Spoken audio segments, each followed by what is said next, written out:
எல்லோருக்கும் வணக்கம். இந்த சாங்ஸோட பீக் சவுண்ட மட்டும் கொடுக்க போறேன். கண்டிப்பா எல்லாருக்கும் ஷேர் பண்ணுங்க, பிடிச்சிருந்தா லைக் பண்ணுங்க.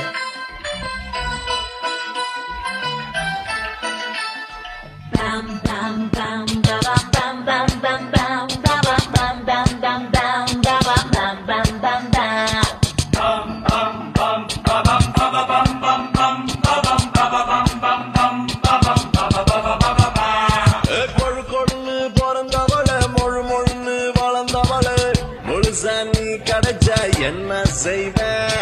குழு குழுன்னு சிரிப்பவள, கிளு கிளுன்னு இருப்பவள, சொகுசா நீ கிடைச்சா என்ன செய்வேன்?